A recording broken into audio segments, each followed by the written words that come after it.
Bueno, entonces, Estelita, si estás por ahí, ya podés conectarte. Y bueno, este es otro de los conversatorios que estamos realizando por los 15 años. Este mes nos toca la gestión cultural y el turismo. Y tenemos, bueno, invitados de lujo, como es Mateo Pozo, como es Estela Vera, y otro invitado, Ezequiel, otro invitado, Andrés, de Desarrollo Turístico de la provincia de Buenos Aires.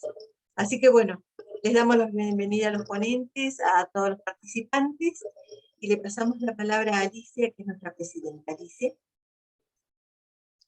Buenas tardes a todos, muchas gracias por la presencia. Sabemos que estos tiempos, entre que uno va cambiando de lo virtual a lo presencial, se complican un poco las cosas, así que agradezco el esfuerzo que cada uno ha hecho para acompañarnos en este penúltimo conversatorio por el festejo de los 15 años de nuestra asociación. Hemos realizado en cada uno de ellos la relación, hemos puesto en evidencia la relación que tiene la gestión cultural con diferentes áreas del conocimiento y de la acción y de la actividad en la sociedad. Así que la verdad que es un gusto tenerlos a ustedes aquí, tener a nuestros expositores, y agradezco por anticipado, y no tan por anticipado, el trabajo de Miriam Jiménez, nuestra secretaria, que ha trabajado denodadamente para coordinar todas estas actividades y ha puesto en valor a nuestra asociación con estos conversatorios también. Así que bueno, gracias a todos y a todos por la asistencia. A Causa Niñez también por habernos facilitado la plataforma en la cual estamos ahora nosotros interrelacionados. Así que bueno, vamos a disfrutar entonces de este nuevo encuentro con una nueva mirada, donde el turismo forma parte de nuestra cultura y cómo hacer un turismo sustentable, sostenible, para que nuestra cultura se enriquezca. Gracias. Bueno, vamos a presentar en primer término a Estelita, Estela Vera, que es una conocida de AGECU, es una mujer muy querida, directora de Turismo y Cultura de la isla del Cerrito de Chaco, una mujer rural muy, muy querida también en su región y en su zona. Y no hacen falta demasiadas palabras, lo importante es empezar a escucharla, y ahí está la riqueza, en sus palabras, en lo que diga, y en lo que hace cuando nos empiece a contar qué es lo que está haciendo y qué es lo que está pasando en la isla del Cerrito. Bueno, Estelita, te escuchamos. Buenas tardes a todos. Un gusto y una alegría enorme poder compartir con ustedes todo lo que hace a nuestra querida isla del Cerrito. Y bueno, una de las principales, digamos, ofertas turísticas que tenemos en el país, este lugar muy bello. En esta parte de la tierra, la confluencia de los ríos Paraná y Paraguay, a 54 kilómetros de la ciudad de Resistencia, estamos ubicados enfrente al país Paraguay y también a la provincia de Corrientes.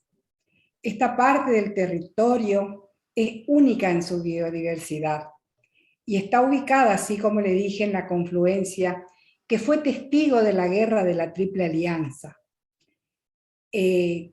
Nosotros podemos encontrar en este mismo lugar un museo que cuenta con acervos de la época de la guerra. Así que, bueno, voy a iniciar este recorrido con todo lo que tiene que ver con mi presentación y contarles lo que es la naturaleza, la historia, la pesca, la gastronomía, los paseos que tiene esta bella parte del territorio argentino. Así que voy a intentar de pasar el power.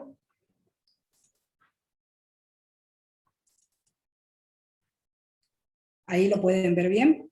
Perfecto. Está bien. Bueno, voy a hablar de la puesta en valor del patrimonio natural, histórico y cultural que tiene Isla del Cerrito.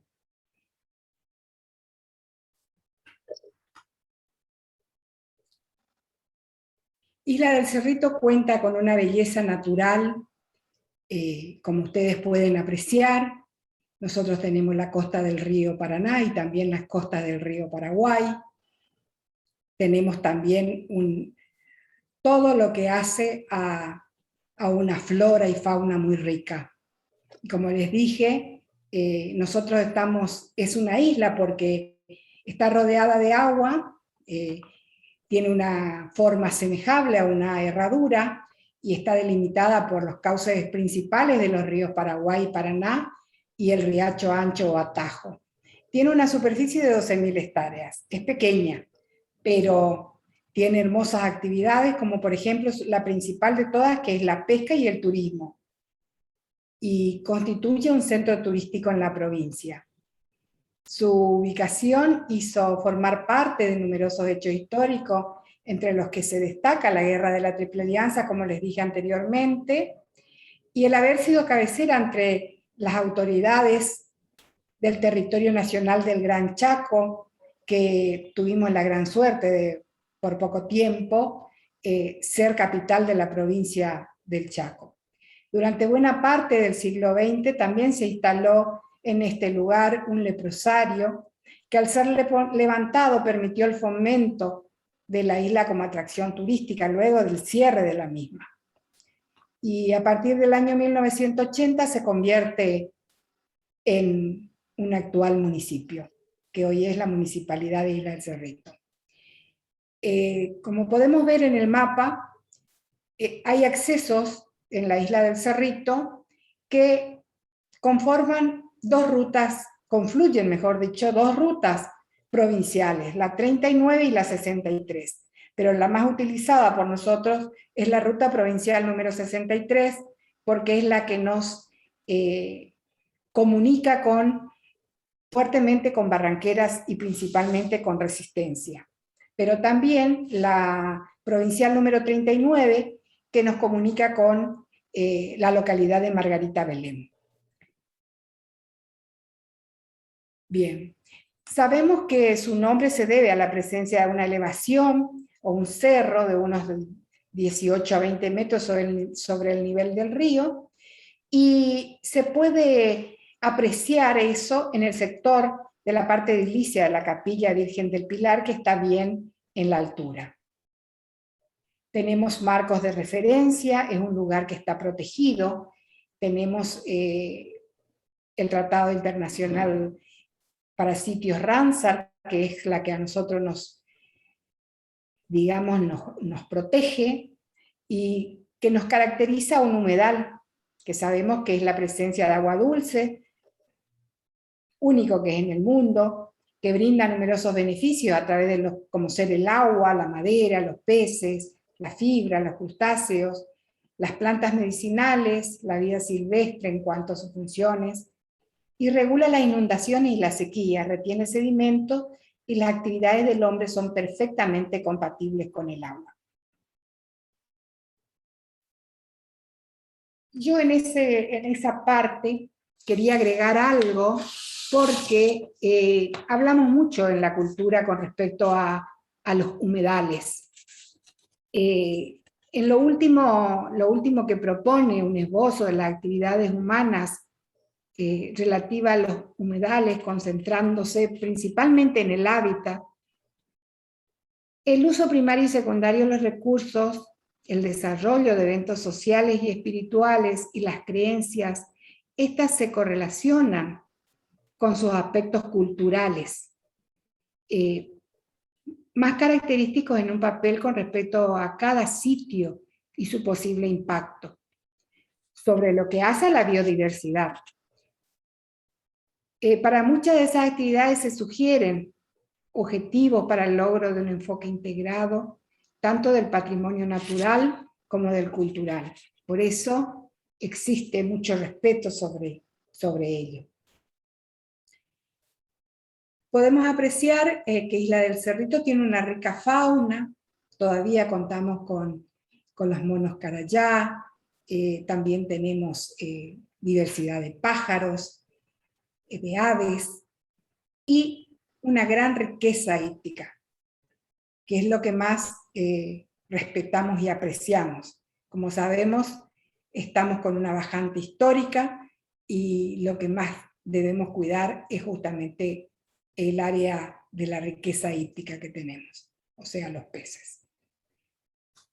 La oferta cultural a través de intervenciones y actividades a la isla del Cerrito lo posiciona como un destino turístico especial, y en realidad ese es nuestro desafío.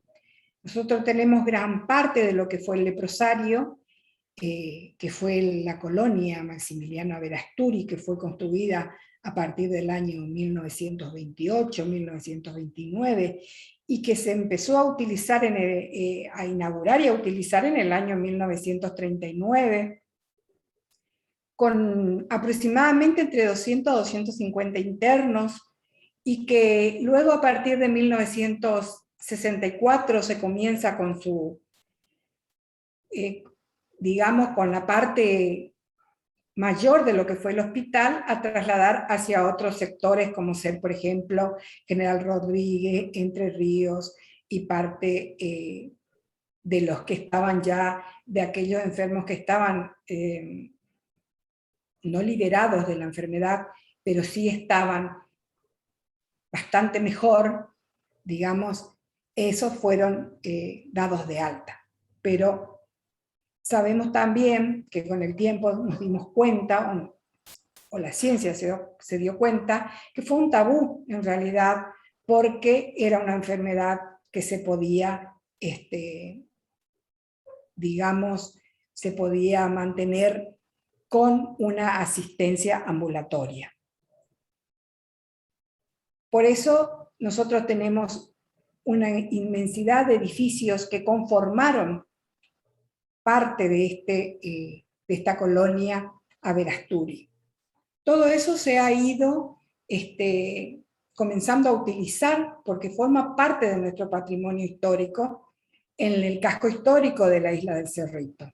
Así que en algunas funcionan instituciones públicas, en otras se encuentra la hostería, o sea, el hotel, en otras se encuentra el restó, Pirayú, y así utilizados también con instituciones como por ejemplo la municipalidad, el sitio. Acá podemos ver una foto antigua en este sector de lo que fue la colonia Maximiliano Averasturi.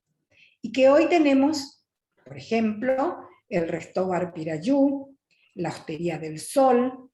Acá tenemos en esta parte el trencito, que el trencito en su momento pertenecía a la colonia Maximiliano Averasturi para trasladar las provisiones y las personas desde la colonia hasta el puerto, donde llegaban las barcazas que recibían las provisiones, los médicos, las personas que trabajaban en ese hospital en su momento.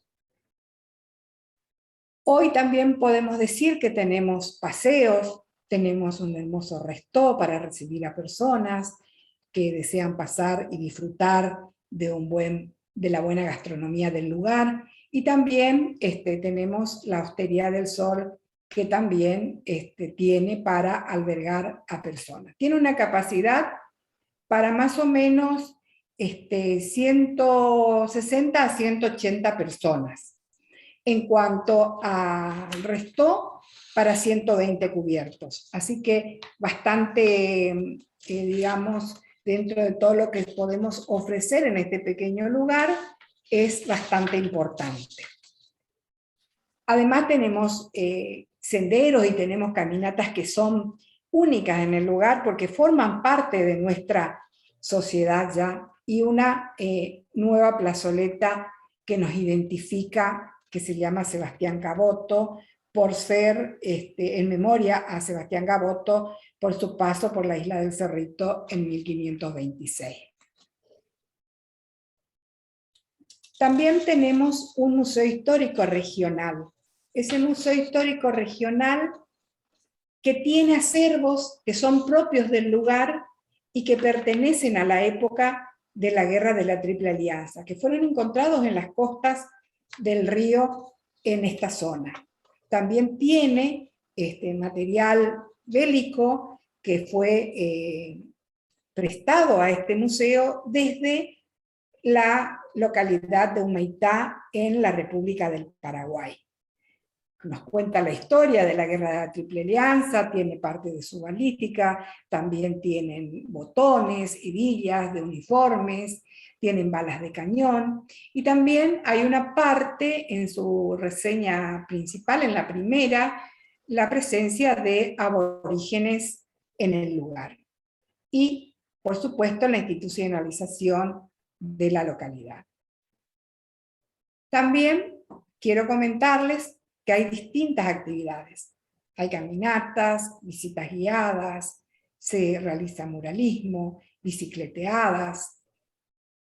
Es una institución que funciona de martes a sábado, en los turnos de la mañana y de la tarde, y que tiene muy buen servicio con respecto a lo que hace a las visitas guiadas, tanto en la sala permanente como en las visitas guiadas de manera externa, que el recorrido es por todo el casco histórico, donde se muestra todo lo que fue la parte edilicia del Hospital Maximiliano de Asturias. Y por supuesto, con la piedra fundamental que lo identifica, y desde allí hasta la punta norte, donde se muestra toda la geografía y los lugares donde fueron los combates de la Guerra de la Triple Alianza, con múltiples actividades. En realidad es un trabajo muy bueno.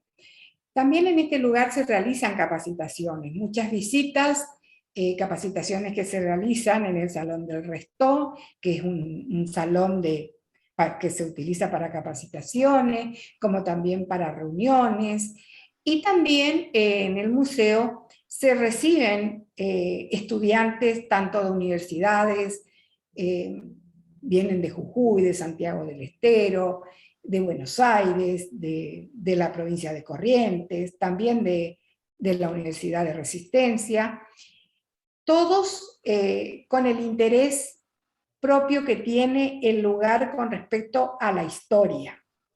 Y por supuesto, muchos estudiantes de arquitectura que vienen a visitar la isla porque la parte edilicia es de una construcción de tipo anglosajón, donde los estudiantes pueden trabajar muy bien, investigar y realizar luego sus investigaciones para presentación de sus tesis.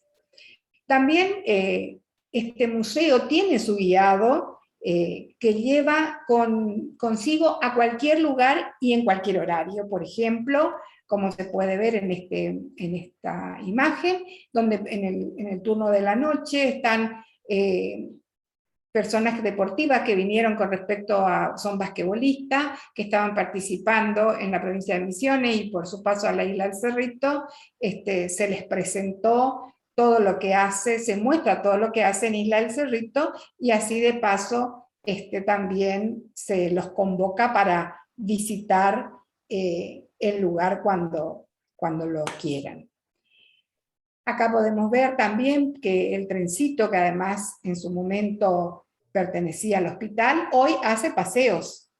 Se los prepara, se los repara para los eventos específicos, en momentos en que se realizan esos paseos para tanto adultos, niños o quienes así lo deseen. Acá podemos ver que hay emprendedores y que lo que más les llama la atención a los que vienen, a los turistas, es querer sacarse una foto con aquellos peces que son más del quilaje mayor, digamos, y que les llama mucho la atención. Y bueno, entonces el cocinero que está en el comedor del Guácara gentilmente les da para que, bueno, se tomen una foto. Bien, lo que nosotros trabajamos mucho también en cuanto a lo que hace al turismo, porque consideramos que cuidando todo, no solamente el patrimonio edilicio, histórico, cultural. Nosotros también pensamos en lo natural y por eso trabajamos mucho y muy bien con el turismo rural. El turismo rural a nosotros nos parece un turismo importante porque utiliza los distintos recursos naturales y además que son propios del medio rural, son utilizables porque permite diversificar los componentes. Eso es buenísimo para la economía rural. Entonces, creemos importante incorporarlos en todo momento, por eso inclusive tratamos de cada vez que hay un evento convocarlos a que nos acompañen y que muestren, porque permite mantener y proteger, incluso potenciar nuestro patrimonio y nuestros bienes culturales a través de lo que hace a, por ejemplo, en este caso, las huertas orgánicas, las conservas, los dulces, todo lo que preparan en cuanto de manera ancestral y de manera natural, desde los productos únicos que son producciones de su propia tierra, digamos, de su propia huerta, o de los propios frutos de sus hogares. Así que acá podemos ver que siempre los estamos convocando con todo lo más natural. Con una feria, la mayoría de las ferias son a cielo abierto. Y todo eso trae consigo eventos. Eventos como, por ejemplo, este evento que nació a partir de un pedido a gritos de la gente pesquera. Nosotros tenemos varios eventos. Uno de los eventos más importantes que tenemos en Isla del Cerrito es la pesca internacional del dorado con devolución.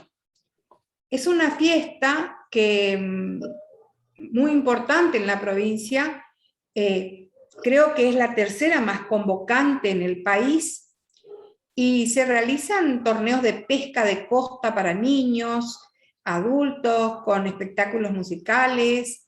También es tiene un punto donde la competencia es con la largada de las embarcaciones en busca de la pieza mayor. Eso es lo que hace a la pesca nacional del dorado. El evento se lleva adelante en forma, digamos, paralela. Este año no se realizó, les comento, por la gran bajante del río, pero generalmente se lleva en forma paralela con el aniversario fundacional de la Isla del Cerrito, que es el día 8 de septiembre. Por lo que se realiza todo un acto protocolar, un festival folclórico y musical con presentación de artistas locales y regionales. También ahí podemos contar con ferias, con una variedad de actividades que conforman en un fin de semana un buen pasaje y disfrute de lo que hace el turismo en Isla del Cerrito. ¿Qué pasaba con esa fiesta? Que, bueno, muchos de los isleños lo veían muy desde afuera.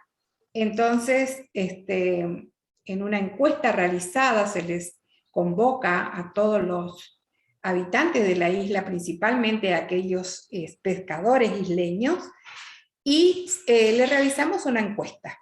En esa encuesta le hacíamos consultas con respecto a qué le parecía la pesca del dorado y si se sentía a gusto o protagonista de la misma.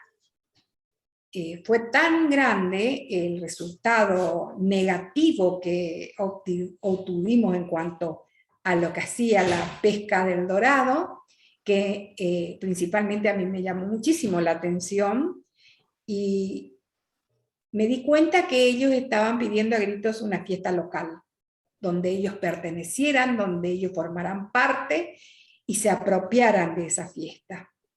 Entonces, así lo hicimos. Empezamos en el año 2018, nos largamos con una fiesta como pudimos, pero que tuvo sus frutos muy positivos. participando todos los que son habitantes de la isla de Cerrito y por supuesto algunos visitantes porque la fiesta no se conocía, nos largamos así de imprevisto y en realidad nos fue muy bien. Es un festival donde cuenta con un concurso gastronómico en la elaboración del chupín y del pescado frito. Conforme a todo lo que hace a la variedad de peces que ellos, ¿no es cierto?, siempre están sacando, porque muchos viven en la costa del río, otros tienen su ranchada en lugares de pesca, y los peces de pieza menor son los que ellos utilizan para realizar la comida diaria, digamos. Así que bueno, empezamos con esa fiesta, donde ellos, lo único que queríamos que tengan como principal parte del reglamento es que la receta de esas comidas sean ancestrales, o sea, de su abuela, de sus padres o de ellos mismos, y en la forma en que ellos los cocinan y lo hacen en la costa del río, en sus hogares, o en algún encuentro festivo o familiar que tuvieran. Estaban encantadísimos con la fiesta. Tendríamos que haber tenido en este año la cuarta edición, pero o sea, todos sabemos que la pandemia no colaboró con nosotros, así que bueno, hace unos días tuvimos el tercer Festival del Chupín, donde ahora sí están ya acompañándonos el Instituto de Cultura, el Instituto de Turismo, el Instituto del Deporte y muchas otras entidades, instituciones y organizaciones acompañándonos en este festival que creció, no sé cómo explicarle, pero cada vez está mejor. Ahí podemos ver cómo participan. Nosotros tenemos una parte y un sector de camping hermoso, que es el lugar a donde realizamos este festival, y bueno, como verán, las personas se van y cocinan su pescado frito, cocinan su chupín, bueno, la gente que lo visita, la familia, luego comparten y disfrutan, y también se une todo lo que hace a la cultura de la danza, de la música y todo lo que tiene que ver. Ahí podemos ver parte de lo que son los premios, que son las mismas ollas, son las mismas tablas, las mismas cacerolas en las que ellos cocinan. Esos forman parte de los premios. Es una fiesta de pueblo, una fiesta de pueblo que convoca a toda la comunidad y en la que ellos se sienten muy bien comprometidos con su fiesta y bueno, y hoy ya apropiados con todo. Acá podemos ver lo que es el torneo. Te quedan 2 minutos, Estela. Sí, acá podemos ver el torneo de pesca del Dorado con devolución, que es una fiesta mucho mayor, como pueden observar, ya tiene otro tipo de convocatoria, tiene una federación de pesca que los convoca, y bueno, también pueden ver que los espacios son todos utilizables. Y como parte del cierre, les quiero poner un segundo.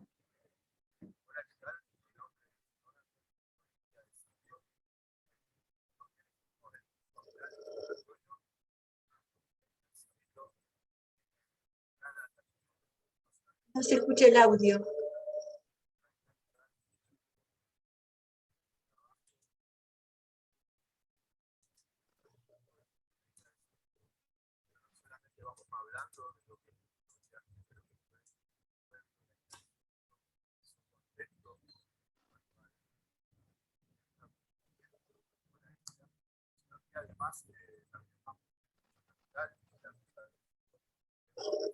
Se escucha muy, muy bajito. ¿Por qué no nos contás vos? Bien. También está contando Jonathan, que es uno de los guías, y está en la punta norte, que está en la confluencia de los ríos Paraná y Paraguay. Nos está contando cómo hace su guiado por todo el sector de Isla del Cerrito. Una lástima que no se pueda escuchar bien. Nada, no se escucha. No se alcanza a distinguir lo que dice. Es como un susurro. Bien. Bueno, también está contando, ¿no es cierto?, que en su recorrido ellos cuentan todo lo que fue la colonia del Hospital Averasturi, parte de lo que hace a nuestra historia en cuanto a lo que es la guerra de la Triple Alianza y la llegada de Sebastián Gaboto en el año 1526. Todo eso conforma parte de nuestra historia y de todo lo que hace también a la flora, a la fauna, más o menos en cuanto a todo lo que yo les expliqué, es lo que él hace en su recorrido. Lamento mucho porque en realidad él se expresa muy bien y explica todo su recorrido en breves palabras. Bien, bueno, creo que con esto les conté qué es lo que nosotros hacemos con todo lo que hace a nuestro patrimonio histórico, natural y cultural en Isla del Cerrito. Muchísimas gracias. Hermosísimo. La verdad que nos diste una muestra que nos da ganas de ir a conocer la Isla del Cerrito a los que no la conocemos. Es una belleza, es un lugar muy, muy bonito. Así que bueno, muchas gracias por tu exposición y después te vamos a hacer las preguntas que están escribiendo ahora en el chat y algunas otras que me dejaron ya en las inscripciones. Ahora si podés dejar de compartir el video, vamos a pasar a escuchar a Mateo Pozo. Mateo, ¿estás por ahí? ¿No te veo? Sí, aquí estamos, Miriam. Ah, bueno. Bueno, Mateo Pozo es el director del colectivo Embajadores del Legado Cultural de Ecuador. Es un amigo de AGECO, sobre todo, ingeniero en turismo.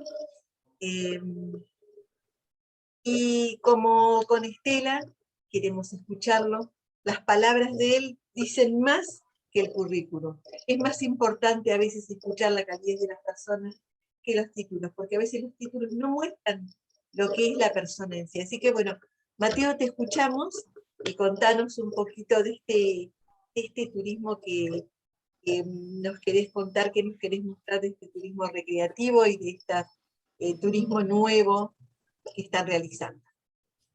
Muchas gracias, Miriam. Ahí solo que me confirmen si es que ya se ve la pantalla nomás. Sí.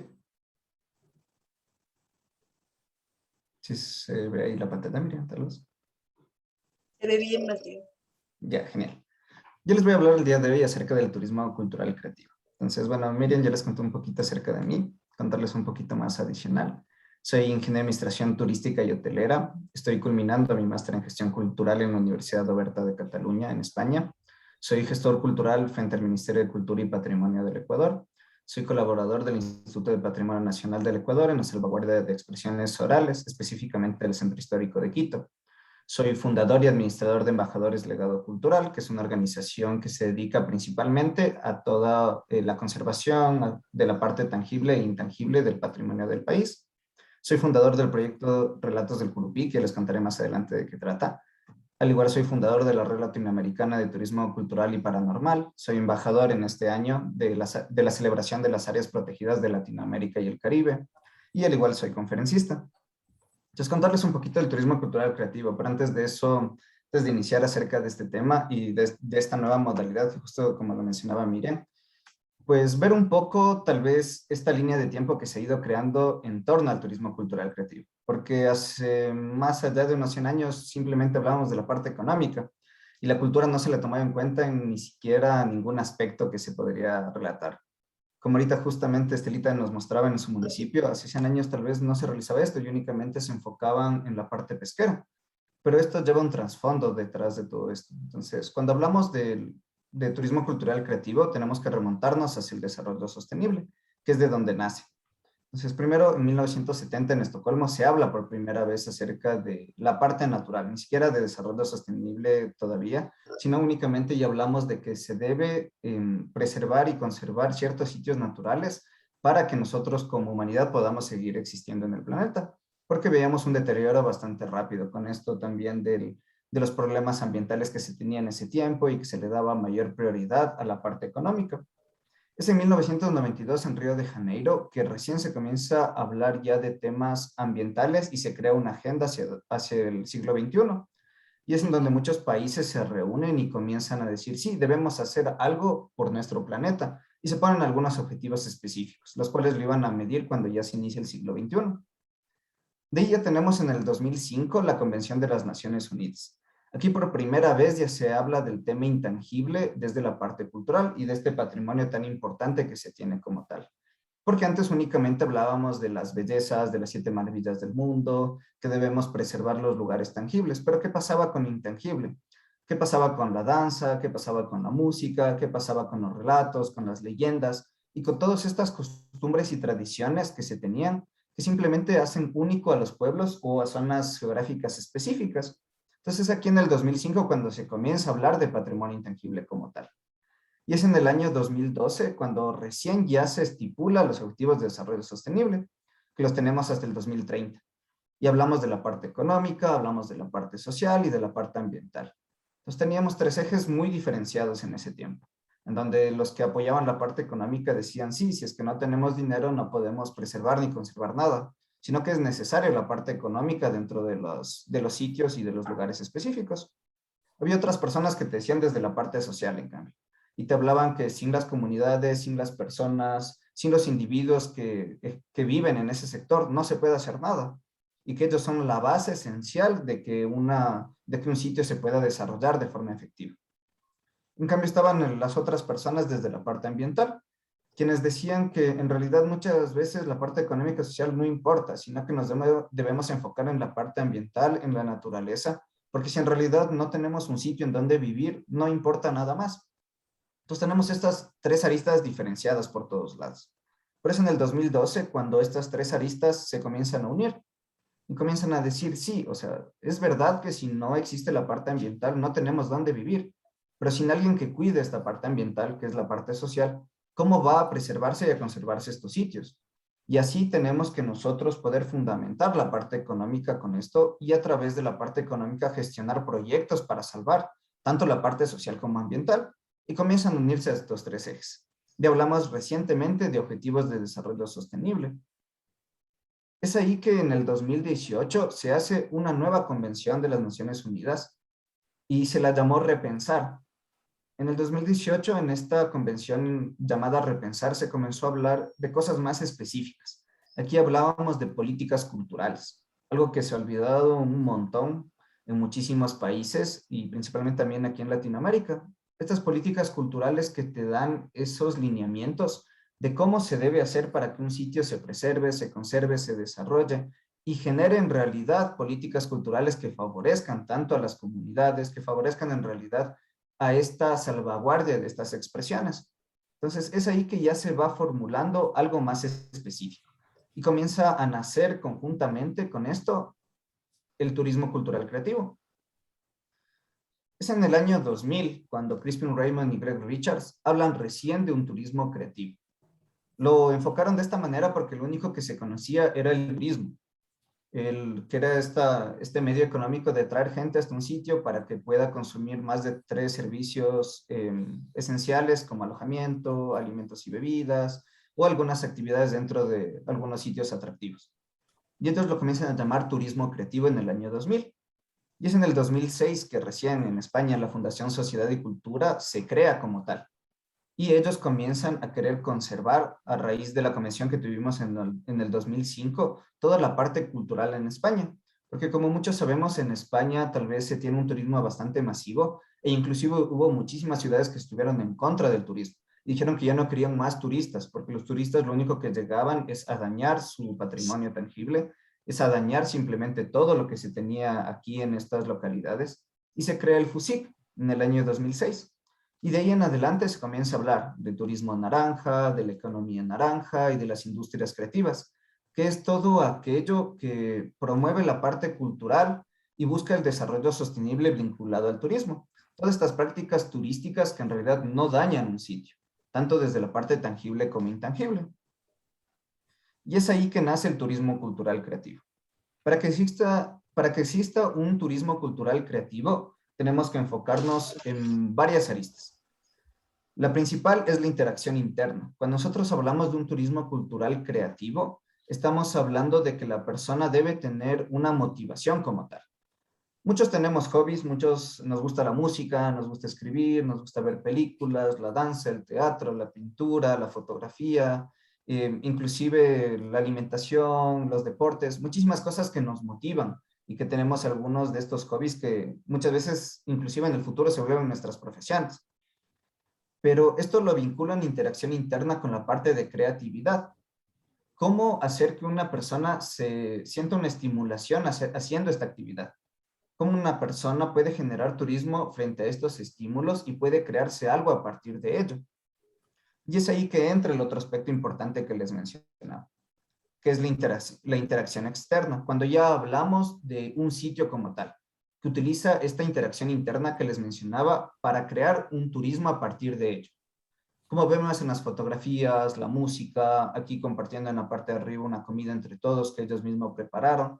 Entonces se comienza a enfocar a que las personas ya no simplemente sean meros visitantes. Esos visitantes que muchas veces yo suelo decir de redes sociales o visitantes que simplemente son de pasada, porque lo único que realizan es llegar a un sitio, tomarse fotos, subir a redes e irse a otro sitio y hacer lo mismo. Porque en realidad no aprenden nada de este lugar como tal. Y es ahí que entra el turismo creativo, el turismo cultural creativo. Y es ahí donde las personas se involucran con el sector, se involucran con la comunidad, se involucran con sus costumbres, con sus tradiciones, y en realidad hacen un turismo más consciente, se involucran con el ambiente en general, con las actividades que ellos realizan y con las personas. Entonces, este turismo cultural creativo lo que busca es que los visitantes, tanto nacionales como extranjeros, permanezcan un mayor tiempo posible en un sitio, aprendiendo todo acerca de este lugar. Que ellos mismos sepan, estén sembrando los alimentos, después los cosechen, y después esos mismos alimentos los puedan ir preparando en base a una técnica ancestral que se realiza en el sector. Como por ejemplo aquí en el Ecuador tenemos la pachamanca, que es una técnica ancestral en donde los alimentos se los pone debajo de la tierra en un hueco con piedras volcánicas que están bastante calientes, se lo tapa y a partir de ello se van cociendo estos alimentos. Después se los saca alrededor de unas 2 horas y se lo sirve a todas las personas que se compartió por medio de un ritual. Entonces los visitantes ya no son simplemente esas personas que llegan y ven el plato servido y lo único que pueden decir estuvo delicioso, tuvo una buena presentación, el servicio estuvo bueno, sino que ellos mismos ven cuál es esa transformación de los alimentos. Y ellos comienzan a formar parte de esta actividad como tal. Y es lo que busca el turismo cultural creativo. Algunos beneficios que tiene el turismo cultural creativo y que se lo ha visto en estos últimos años, primero es la diversificación. Porque no solo se enfoca en que, digamos, solo se puede hacer en las grandes ciudades o solo se puede hacer en la parte rural, sino que es transversal y comienza a complementarse con otras actividades. Se lo puede hacer con turismo de deportes extremos, se lo puede hacer con turismo cultural, con turismo rural, con turismo de sol y playa, que he visto unos ejemplos muy buenos, la verdad, que lo han hecho con esto. Y se lo puede diversificar hacia varios espacios también, como por ejemplo los museos. Varios museos, tanto de Europa como de aquí en Latinoamérica, que se lo ha comenzado a realizar, han visto en el turismo cultural creativo ese enfoque para atraer a las personas. Al menos después de lo que fue la pandemia de estos 2 años, muchas personas se acostumbraron a la virtualidad, pero ahora que se está retomando, se crea a través de los museos espacios en donde las personas pueden interactuar inclusive con obras de arte, que están creadas específicamente para que la gente interactúe, no las obras reales como tal. Igual comienzan a crear espacios donde las personas se vuelven artistas inclusive y desean copiar la obra de arte que se tienen al frente y después ellos mismos se la llevan como un recuerdo y es parte de su tour guiado en los museos. Entonces, diversifica toda la actividad que se realiza. Ya no es la típica guianza que se tiene en un museo de 3, 4, 5 horas, en donde muchas veces son autoguiados o si es que se tiene suerte un guía que te va explicando, pero que el guía solo habla y habla y habla durante esas 3 horas y para algunas personas puede ser bastante pesado esta guianza. Entonces aquí se hace una interacción directa con las personas. Las personas en realidad se inmiscuyen en las actividades de estos sitios y ellos mismos son quienes crean y aprenden a través de las actividades que van realizando. Al igual la concientización. Como les decía, ya se deja de lado esos turistas que simplemente son de pasada, de redes sociales, sino que son turistas que son más conscientes. Son turistas que ya se involucran con la comunidad, entienden los problemas de la comunidad y apoyan a la comunidad en realidad. Y a través de esto, ellos también van ayudando a preservar, a salvaguardar y a conservar algunos sitios y expresiones orales de estos lugares. A pesar también, el turismo cultural creativo te permite ser atemporal.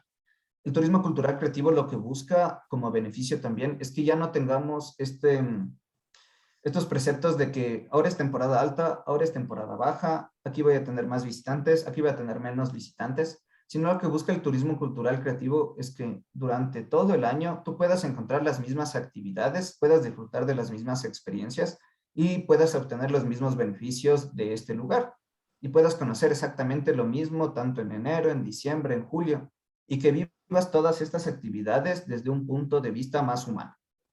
Te genera competitividad porque ya no peleas con que es temporada alta y aquí tengo que aprovechar y hacer unos descuentos. Es temporada baja y aquí tengo que hacer mayor tipo de descuentos para que la gente venga y pueda compartir y disfrutar de los sitios que estoy ofreciendo. Sino que ya te genera esta competitividad porque la gente va a encontrar lo mismo todos los días del año. Y de esta forma tú vas a tener un incremento de afluencia de visitantes que va a ir periódicamente, porque se va a ir conociendo, van a decir, aquí lo puedes encontrar, si es que ya no dependes de que tienes que viajar en esa época específica para realizar esa actividad, sino que lo puedes hacer durante todo el año. Se fusiona con otras prácticas, como les decía, se fusiona también con la parte ambiental, con la parte rural, con la parte cultural, se fusiona inclusive con algunos aspectos económicos también, y de esta forma se va generando algo más fuerte, algo más consolidado. Como les mencionaba, uno de los beneficios más grandes es el turismo consciente, porque ya no simplemente hablamos de esos visitantes que les decía que simplemente pasan por el sitio y no hacen una concientización en realidad de los lugares que se está visitando, sino que comienza a aprender de diferentes cosas. Comienza a aprender, por ejemplo, en un turismo de montaña, de cómo las personas antiguamente aquí creían, por ejemplo, aquí en el Ecuador, los supais, que son las almas o los espíritus de la montaña. Comienza a generar ese apego por esa parte cultural de los sitios. Entonces, la gente comienza a entender de cierta forma por qué un cerro, por qué una montaña, por qué un volcán es tan importante para una comunidad y no simplemente lo vemos como un recurso atractivo que toca visitar y listo. También se vincula con el turismo cultural, como les mencionaba, y comenzamos a salvaguardar toda esta parte intangible. Sus expresiones orales, sus relatos, sus mitos, sus leyendas. La gente comienza a aprender de ellos a través de actividades que se realizan. Y en un turismo comunitario en donde las personas se vinculan directamente con las personas de ciertos sitios de las zonas rurales y comienzan a aprender acerca de sus costumbres y tradiciones. Entonces cambiamos ese clip de que les mencionaba antes, que en España era un turismo masivo que solo iba de fiesta en fiesta, que solo iba a beber, que solo iba a alcoholizarse. Y ahora tenemos un turismo que es de cierta forma un poquito más reducido, pero con personas que en realidad están aportando al lugar, tanto económicamente, tanto socialmente, tanto ambientalmente también. Algunos ejemplos acerca de esto que encontré y que son bastante gratos, que se los puede visitar alrededor del mundo. Uno de ellos justamente es en Buenos Aires, en donde hay una escuela de tango, la cual se dedica a que las personas que llegan a este sector, puedan aprender a bailar tango desde cero. Sepas que no hayas sabido nada, que no hayas inclusive nunca realizado este tipo de actividades, sino que aquí ya comienzas a aprender a bailar tango con instructores profesionales de la ciudad y ellos te comienzan a enseñar desde cero prácticamente. Entonces, esta motivación ya no es por conocer simplemente Buenos Aires o conocer en este caso también la Bombonera, sino que aquí ya tenemos una nueva motivación. Las personas viajan a Buenos Aires por aprender tango y ellos comienzan a ser partícipes de las clases que se realizan aquí. Entonces, el video es de 15 minutos, no les voy a mostrar los 15 minutos, pero sí un pequeño pedacito de estas clases que se dan en Buenos Aires para el tango. Y ahorita estoy en Estudio Recoleta, hasta aquí nos trajo Ángeles para presentarnos a Julio. Aquí tengo a dos profesionales que me van a enseñar cosas básicas y que los van a acercar un poquito más al tango. El tango es el arte de caminar abrazados. Creo que yo es la expresión máxima de un abrazo. Es una excusa para compartir. Bien, la posición básica es esta. Los movimientos son todos fluidos, o sea, en ningún momento vamos a...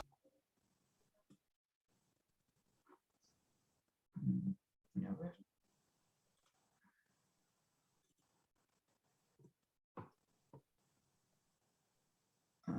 Listo.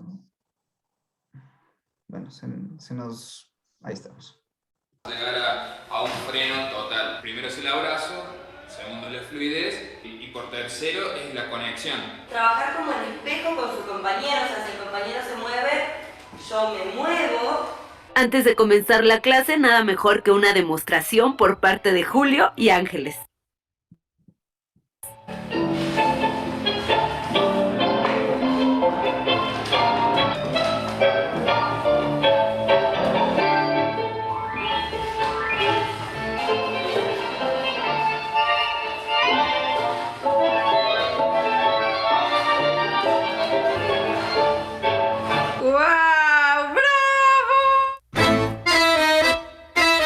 Después llegó mi turno.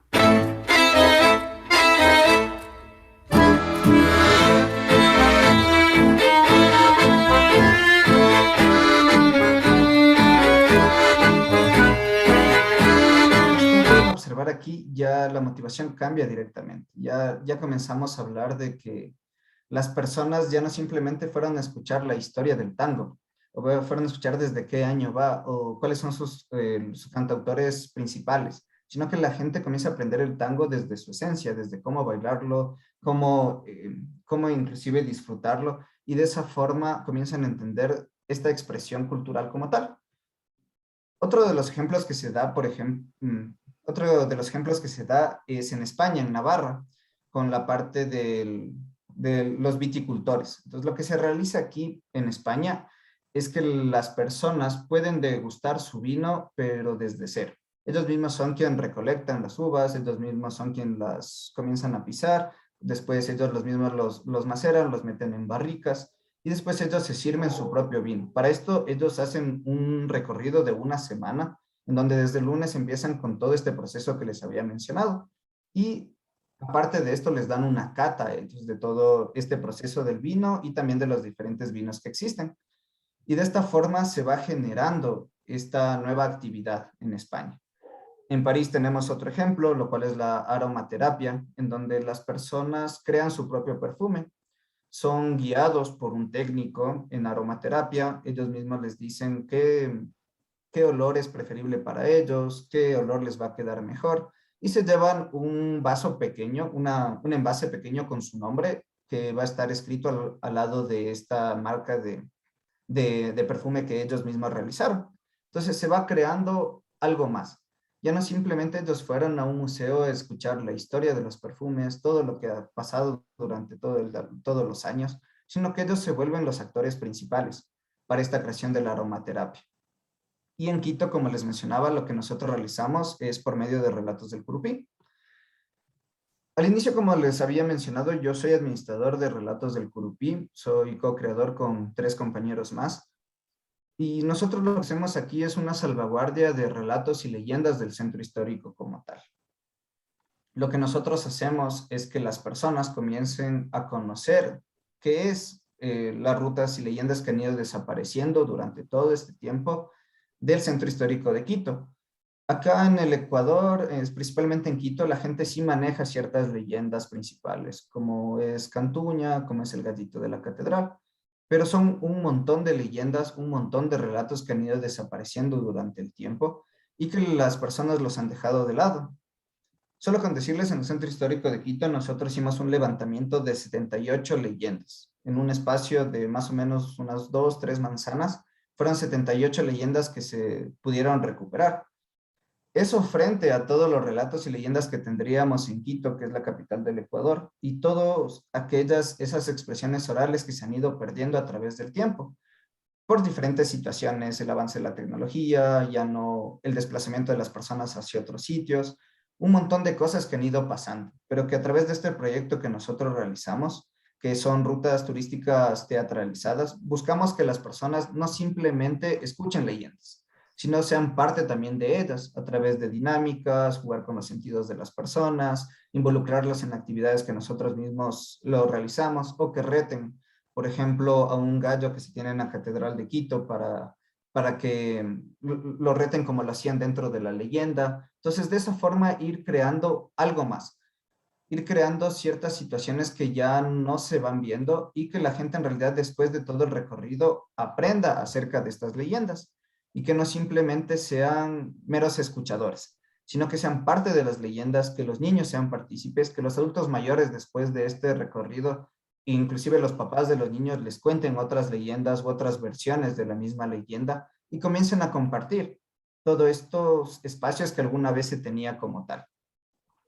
Otro de los ejemplos de algunos proyectos que se tiene aquí en el Ecuador es uno que manejo igual, que es trekking al glaciar de la Antisana.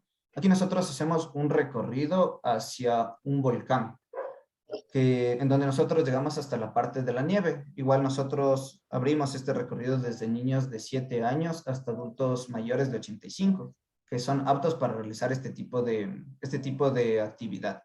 Entonces, lo que nosotros hacemos aquí es que nos vinculamos con una comunidad en donde se realizan varias prácticas extractivistas todavía, pero que ellos han buscado ciertas alternativas que se pueden ir realizando a través de su comunidad. Entonces, es la propia gente la cual guía a los turistas, nosotros los hemos capacitado para que ellos puedan guiar. Es la propia gente de la comunidad quienes realizan la comida para estos visitantes y es la propia gente de la comunidad quien les comienza a vender inclusive los productos agrícolas que ellos tienen. De esta forma, las personas de la comunidad se vinculan directamente con estas prácticas turísticas, pero también son los visitantes quienes comienzan a involucrarse dentro de todas estas costumbres y tradiciones que tienen aquí en el sitio, como es la comunidad de la Laguna de Secas y también el sector de Pinta. Entonces, la gente comienza a entender por qué se llama Antisana, por qué se llama Laguna de Secas, por qué existen estas costumbres de pedirle permiso a la montaña antes de subir, ¿por qué existen estas leyendas relacionadas con el cóndor andino, con el venado de cola blanca, con los curiquingues, con los guigles, con las gaviotas de páramo? Y la gente comienza a irse no simplemente con unas buenas fotografías o simplemente con algún bonito recuerdo, sino lo que ellos se llevan además es un aprendizaje que en futuros años estamos seguros ellos van a compartir. Y son los mismos visitantes, son los mismos clientes quien en futuros proyectos son partícipes de cosas que nosotros realizamos, como por ejemplo en la celebración de las áreas protegidas de Latinoamérica y el Caribe. En este sector vamos a hacer una reforestación, donde son los propios clientes que ya hemos tenido quienes van a ayudarnos a poder reforestar estos lugares. Entonces, de esa forma, nosotros les damos a entender lo importante que es la naturaleza, lo importante que es la parte cultural, lo importante que es la parte social que se mantenga en este sector. La otra actividad que también realizamos aquí y que está vinculado con la parte de turismo cultural creativo es un día como chagra.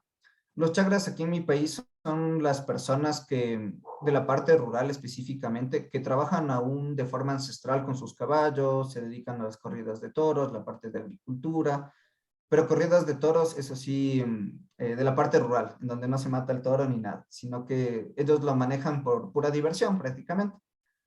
Aquí las personas de la parte rural les enseñan a realizar inclusive un cabresto a los visitantes. Un cabresto es un cordón largo que se utiliza para lazar a los caballos, que se utiliza para arrear el ganado, y lo hacen de una forma tradicional, es decir, amarrando la parte del cuero hacia un poste y alado por 2 caballos hasta hacerlo de forma fina.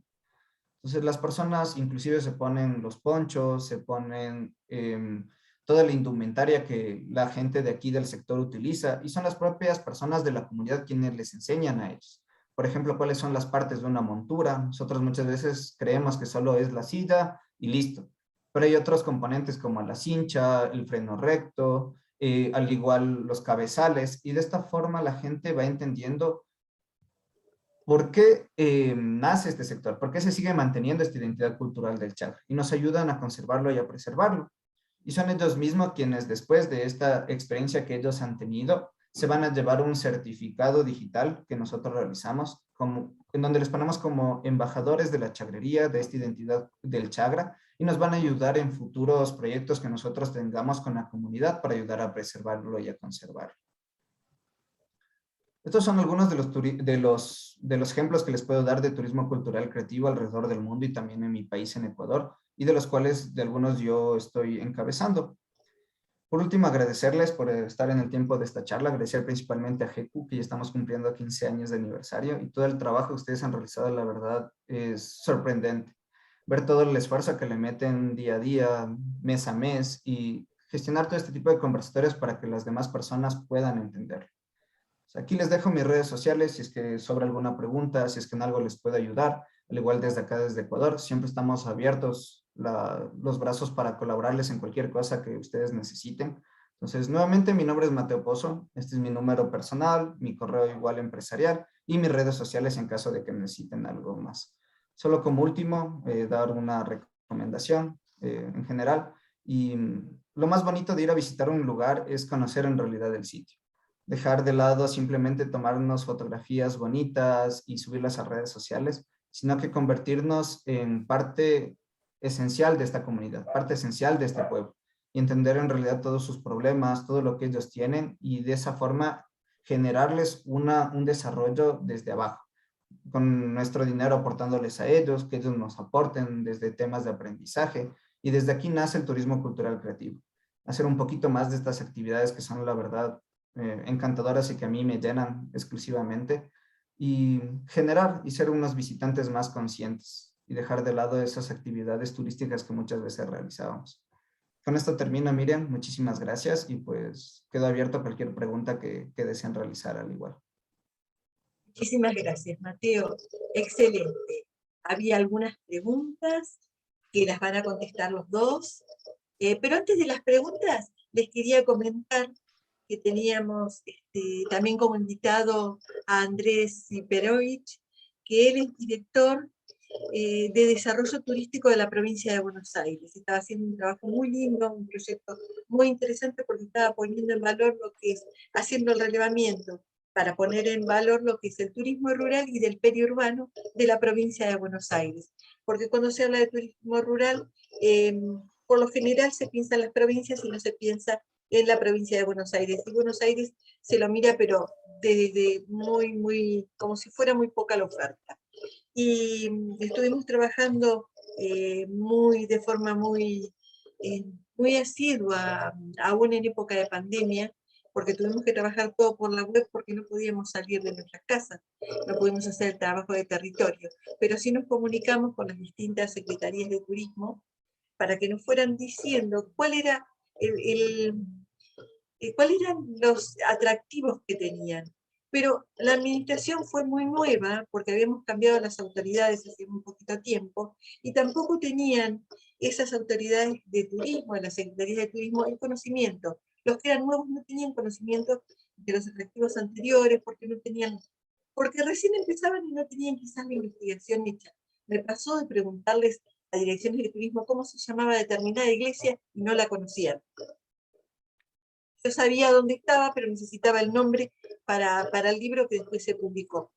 Y esas pequeñas grandes cosas hacen que el grupo de gente que estuvimos trabajando pudiéramos conectarnos con autoridades claves y con personas que conocen el territorio, los distintos espacios, con los vecinos comunes, y que les preguntáramos qué quieren, qué buscan, qué necesitan. Y a partir de ahí se hicieron propuestas. Ahora estamos esperando que nos lleguen las propuestas, o sea, que nos hagan la devolución de esas propuestas para ponerlas en marcha. Y fue muy interesante porque hubo todo un cambio de paradigma. Así como vos hablabas, Mateo, del turismo cultural, por primera vez en un equipo de relevamiento turístico incorporan a una gestora cultural, me incorporaron a mí, con esa mirada de gestión cultural, totalmente una mirada diferente. Está bien, que también soy especialista en turismo rural, pero la mirada de la gestión cultural fue lo que modificó y cambió un montón de paradigmas, un montón de cosas que estuvimos trabajando. Un grupo interdisciplinario muy importante. Hay muchos chicos que están en la Tecnicatura de Turismo Rural, que están ahora en este conversatorio, por eso les quería contar que ustedes, si se incorporaron tarde, no supieron los principios, que cuando nos reunimos el grupo, que éramos un grupo muy, muy grande, lo primero que hicimos fue consensuar con los términos y las formas en que veíamos cada uno de nosotros los distintos paradigmas. A partir de ahí pudimos empezar a trabajar. Y bueno, ahora estamos esperando. Tenía que estar hoy Andrés, pero Andrés tuvo un problema familiar y tuvo que trasladarse a la casa de los suegros, tiene el suegro con un problema de salud muy importante, y no llegaba porque tenía que ir hasta el campo, entonces no iba a llegar. Por eso nos dejó un audio para que lo escuchemos. A ver.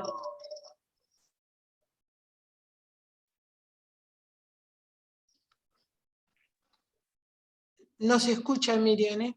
¿No se escucha? No. Bueno, paciencia.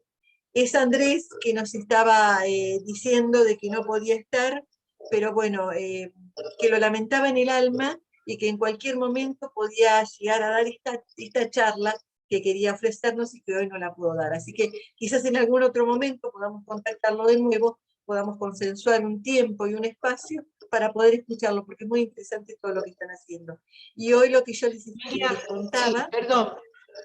Miriam, el primer informe, el primer libro, ¿podrás dar el nombre exacto por si alguien tiene interés en encontrarlo, en hacerse con el material de toda esa investigación, de todo ese trabajo?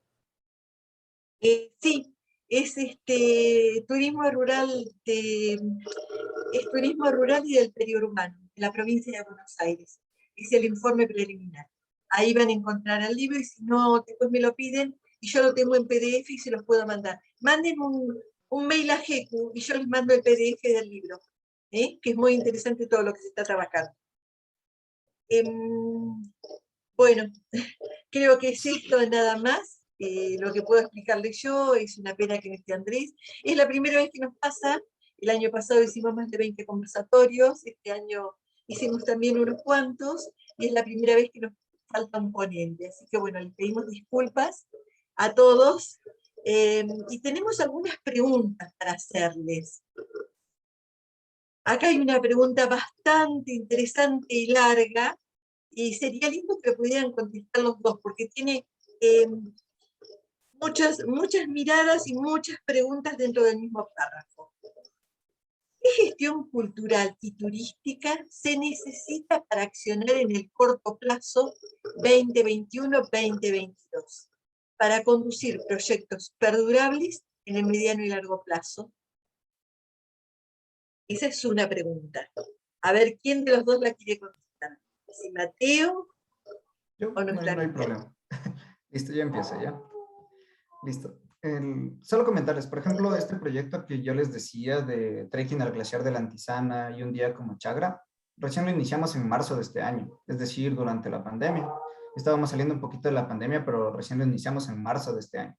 La verdad, fue un trabajo de recolección de información, de ir viendo también a las personas de la comunidad para ir conversando con ellos, pero ha sido un proyecto que al principio teníamos un recorrido de una ruta solo una vez cada 15 días. Después ya se fue un poquito incrementando la periodicidad y ya lo tuvimos desde el mes de agosto. Ahora tenemos un recorrido sábado y un recorrido domingo, que nosotros manejamos grupos máximo de 12 personas, igual por cuestiones de bioseguridad, pero es algo que se va trabajando durante el tiempo.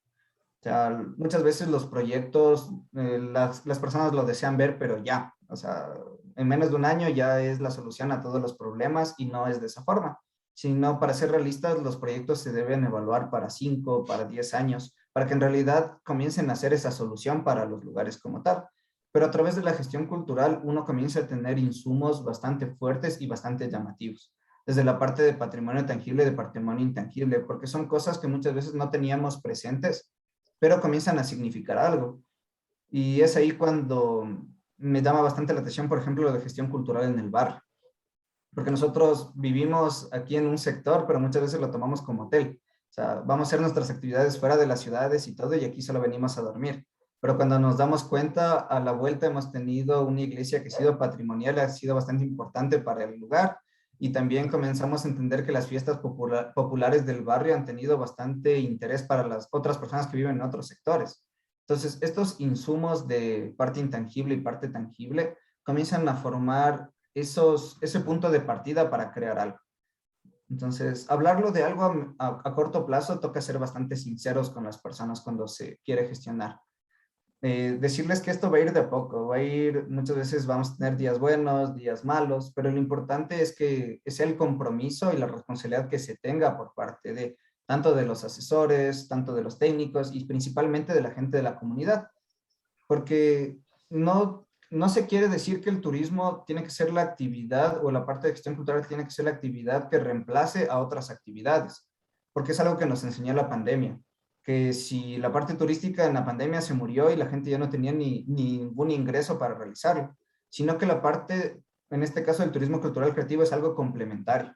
La gente de la comunidad no puede dejar de seguir haciendo lo que ellos realizaban, la agricultura, la ganadería, sino que debe ser algo complementario, algo que va a la par y que ya va a llegar en un momento en que esto sí va a sustituir como una actividad principal, pero se forma de parte complementaria.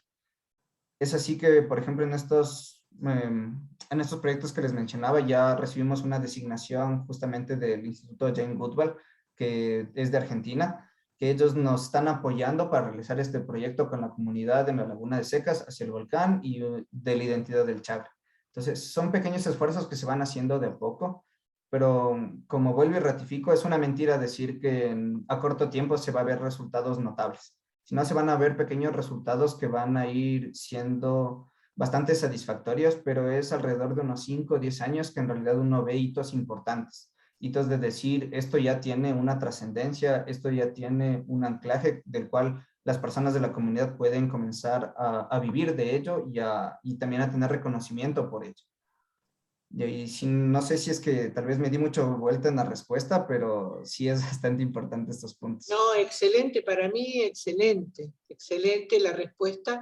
Y un poco está demostrado en lo que contaba Estela al principio, cómo empezaron ellos de a poco con su fiesta regional, con su festejo regional, donde pudieran participar y ser ellos cuidadores de su propio patrimonio natural, y cómo fue creciendo a lo largo del tiempo.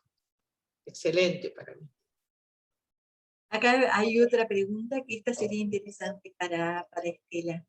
¿Se podría planificar estos consumos de la actividad turística desde los gestores culturales y los idóneos en turismo? A ver, Estela, está silenciada. Está silenciada, Estela. Ahí está. Ahí está.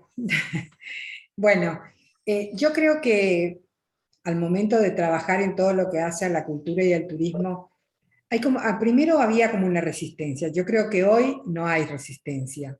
Hay que abrirse, hay que abrir camino en este tema, tanto de la cultura como del turismo. Porque van unidos de la mano, digamos. Todo lo que nosotros hagamos en la parte cultural, que sabemos que en la parte cultural está toda la parte patrimonial, y el turismo hace uso de todo eso, así que no va a poder trabajar solo ni aislado, sino va unido de la parte cultural. Y considero también que bueno, nadie es dueño de lo que hace a todo un proyecto, si es que no se interactúa con las demás personas, instituciones, comisiones o todo lo que exista en una comunidad. En el caso nuestro, que es una comunidad más bien pequeña, este lugar cuenta aproximadamente con 3.000 habitantes, así que imagínense, la mayoría de los habitantes están en el casco histórico y todas las instituciones convergen en ese lugar. Así que yo creo y considero que nadie es dueño de la verdad si a la hora de trabajar no nos unimos tanto el área educativa, cultural, turística y todo lo que hace a esto para llegar a un buen fin. Todo proyecto es positivamente bueno si es que estamos e interactuamos entre todos. No sé si... Excelente. Excelente. Sí. Acá hay una pregunta para los dos, porque es sumamente interesante. Preguntan, ¿cuál es la estructura legal más eficiente para potenciar el desarrollo del turismo local desde el asociativismo? Es una pregunta interesante. A ver, ya que tenés el micrófono, Estela, y después hablas vos, Mateo. Dale, Estela.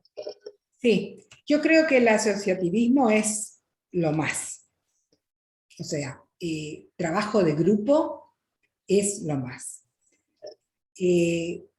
Aprendemos a trabajar sí o sí en equipo. No podemos estar aislados, como dije recién. Individualmente nada se logra si es que no buscamos compatibilizar con nuestros pares. Tanto para hacer turismo como en lo cultural necesitamos de todos. De los emprendedores, voy a hacer un evento, necesito de los emprendedores, de los artistas, de los hacedores. En realidad necesitamos de todos, de los guías. Y no solo eso, sino que también no nos olvidemos que en un evento confluye todo. La cultura hace en la parte de la danza, de la música, de la estética, de todo lo que hace a una actividad cultural, como ser, si voy a traer una obra de teatro, si es que voy a hacer un muralismo, si es que voy a hacer una simple caminata, necesito del otro. O sea que el asociativismo tiene que estar presente en todo momento. Mateo. En este caso, yo creo que depende del sitio. En algunos lugares sí sirve bastante, por ejemplo, crear una asociación con un frente legal frente a un sector público, por ejemplo. En este caso son las asociaciones que se crean frente a los ministerios en mi país. Pero en otros sitios, en cambio, ellos he visto bastantes comunidades que funcionan en cambio por directivas, en donde un presidente se hace cargo y él comienza a designar las labores de todos dentro de la comunidad. Entonces, cada caso es específico y cada caso es único, yo creo. No se puede hablar de que una forma de asociatividad es mejor que otra. O sea, ahí sí concordamos con Estela que la asociatividad es única, o sea, se debe realizar, pero sí, dependiendo del sitio, hay una específica que funciona de mejor forma. Porque ya existen unos antecedentes dentro de comunidades en donde tal vez la parte privada es mayoritaria o la parte pública es mayoritaria, pero como eje central siempre debe haber la motivación de querer hacer algo. Por ejemplo, ahorita yo en noviembre voy a empezar con un proyecto en un sitio llamado INTAC, en donde ellos recién están iniciando con la parte turística, cultural, creativa. Entonces, lo que ellos realizaron y que fue la decisión de la comunidad como tal, es que haya un núcleo central de una directiva que se vaya cambiando cada cierto tiempo en base a los objetivos que vayan logrando. Y después pequeñas igual asociaciones de cada sector que se va a encargar. Y de esa forma están creando una asociatividad de forma paulatina, paulatina circular, en donde ellos a partir de un núcleo central crean diferentes asociaciones también, en donde hay diferentes puntos de control. Ya no se centra todo en la directiva, sino que existen varias directivas que van haciendo puntos de control, donde se va en realidad evaluando cómo se está creando este proyecto. Entonces, muchas veces la comunidad es en realidad quien decide esa asociatividad. Si es que quieren hacerlo todos juntos y todos es de línea horizontal o quieren hacerlo de forma jerárquica, pero sí depende muchísimo del sitio como tal en ese caso. Muy interesante, muy, muy interesante. Se rescata de acá el asociativismo de forma entre los privados, entre los públicos, entre las organizaciones del tercer sector, una organización asociativista de hecho, digamos, pero también hay otras organizaciones que son de derecho, que son muy importantes, que son las cooperativas. En mi país están funcionando pero magníficamente bien, cuando se unen distintos actores, con distintas miradas de distintos sectores, y trabajan en conjunto, y están asociados en una asociación, pero de derechos, porque están inscritos y todo lo demás. Así que bueno, a ver, me parece que no hay ninguna otra pregunta que yo tenga escrita.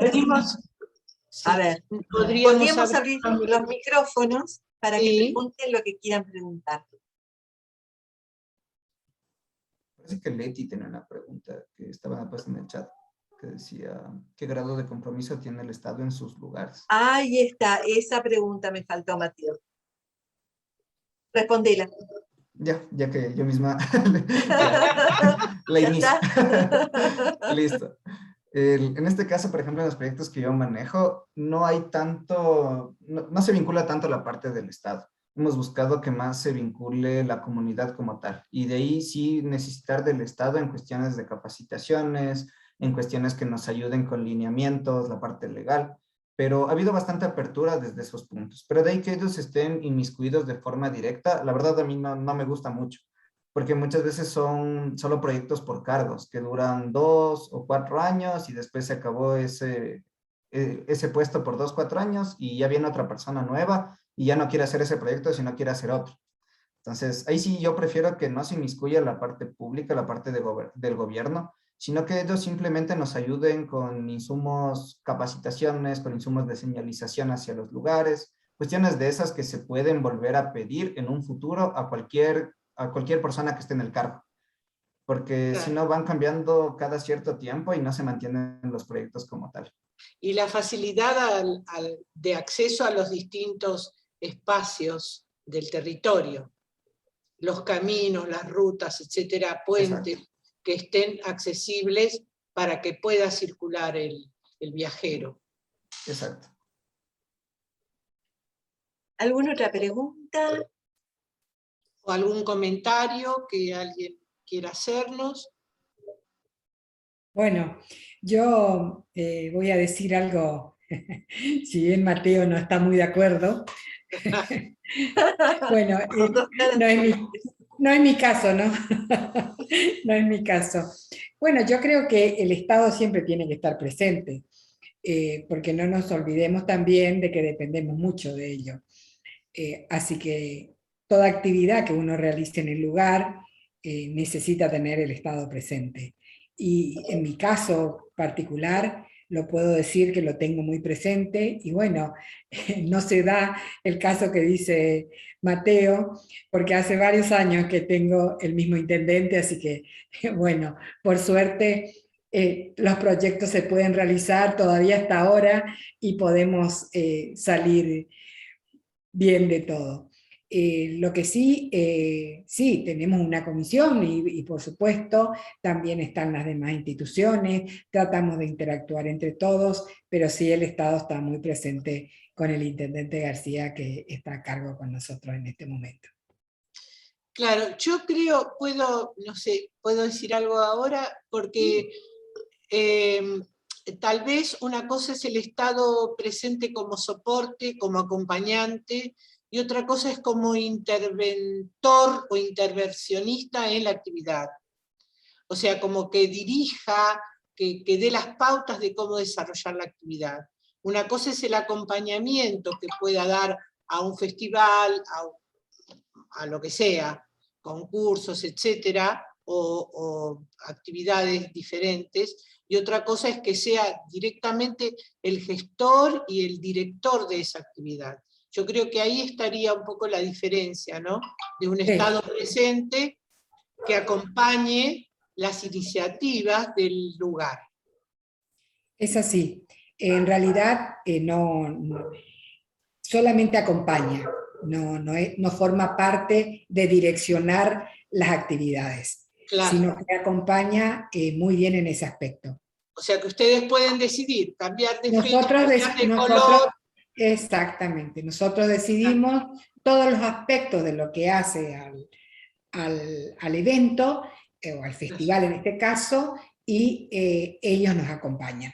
Exacto, exacto, buenísimo. Así sí, porque hay libertad de acción. Exactamente, claro. Sí. Exacto. ¿Alguna pregunta? Abran los micrófonos. Y vamos a aprovechar este ratito de tiempo que los tenemos, ya falta poquito para cerrar el conversatorio, y para sacarse las dudas y preguntar lo que deseen.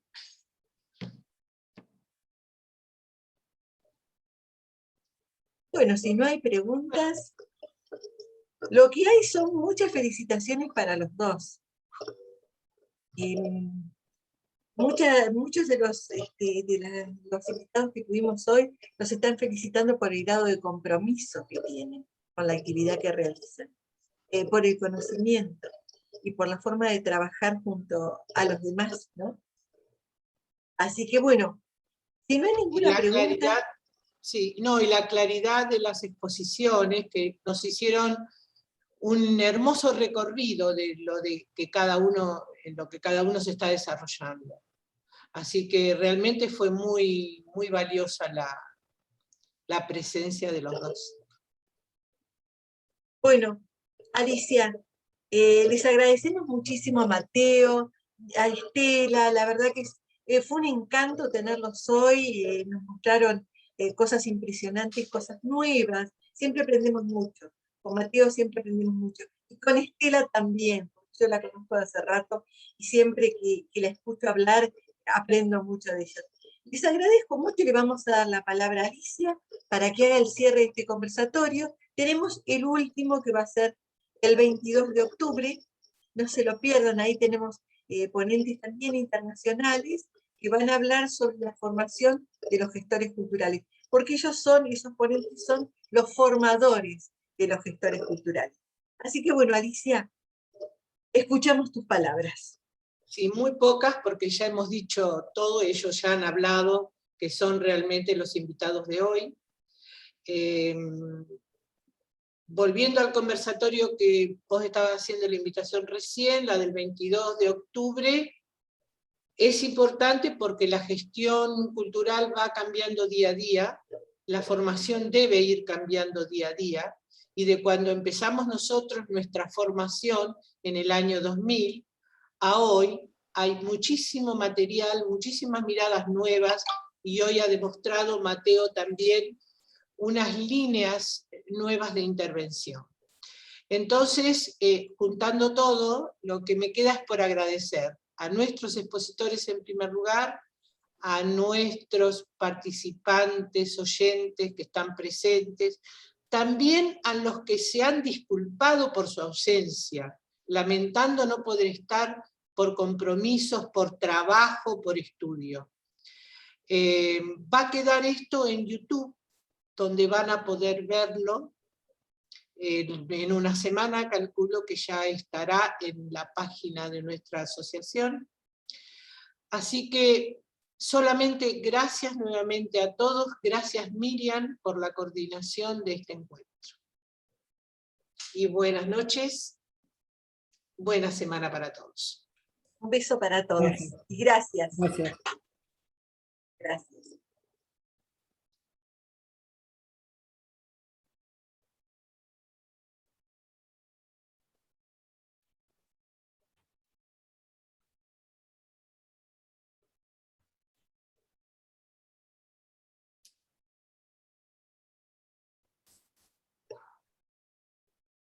Bueno, vamos a cortar.